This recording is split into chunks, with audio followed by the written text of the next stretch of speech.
This is Varnish Vidit.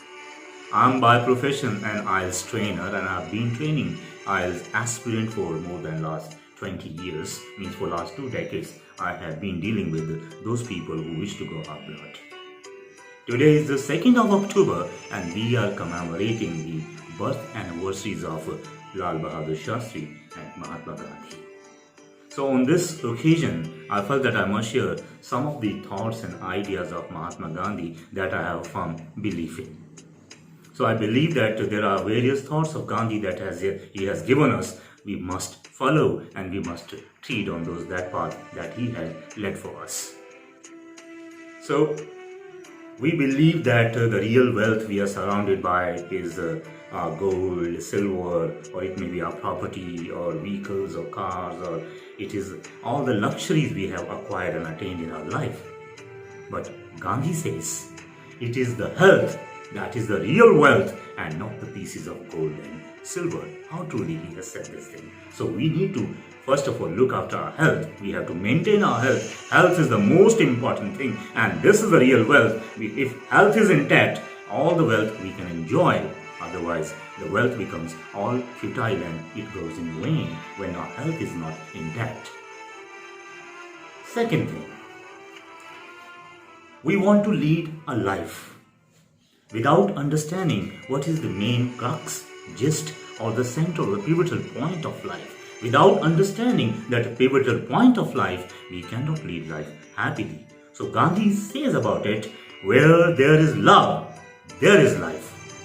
So we need to create love in our life. If we learn how to create love, how to make out love in our life, we start making life automatically. So where there is love, there is life. The type of world we are living in, it seems sometimes that it has turned almost deaf, dumb or blind.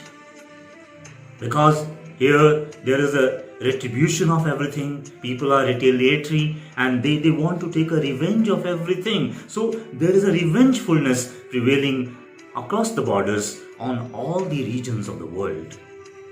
And Gandhi says that it cannot end if we won't think on his one thought. As he says, an eye for an eye ends up and making the whole world blind. An eye for an eye ends up making the whole world blind. Means I take your eye, you take my eye, and then I take someone else's eye, and he takes someone else's eye. So this goes to infinity. So the whole world turns blind. And we have not to make the world blind. So this retribution of the actions is required to be stopped. This revengefulness is required to be stopped at one juncture, at one point. Next point, next idea of Gandhian thought is everybody is making mistakes. We make mistakes in life. So as Alexander Pope rightly says, to err is human, forgive is divine. So Gandhi says about it, the weak can never forgive. Forgiveness is the attitude of the strong. Yes, if you want to forgive somebody, you want to let it go away and let it go, you need to be very strong. You need to be mentally very strong and resolute and determined. If you are weak, mentally weak, you will never forgive anybody. So learn to forgive and be strong mentally and physically and emotionally. Next thought of Gandhi is, what type of life we lead, it depends on what we think, then what we put into words, and what comes into action. So our thoughts, our words, and our actions, they are required to be in harmony. So Gandhi says, happiness is when what we think and what we say and what we do, they are in harmony.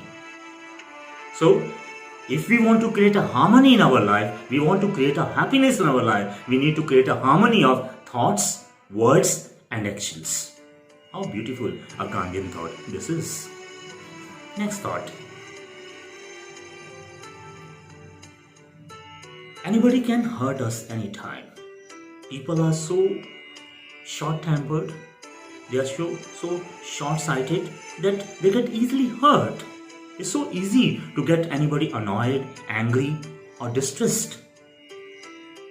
So Gandhi says something about it. He says that nobody can hurt you without your permission, or nobody can hurt me without my permission. If I let anybody hurt me, I feel hurt.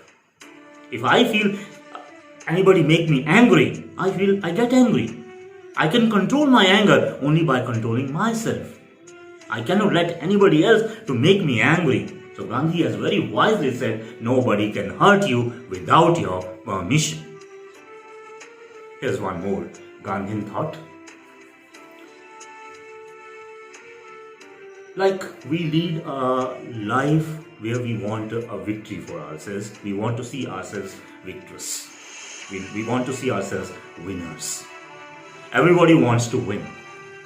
But we cannot get a victory, we cannot taste victory without making an understanding of our surroundings and the people around us, what they say and what they want from us, and how many different kind of obstructions and hamperings or impediments they create for us.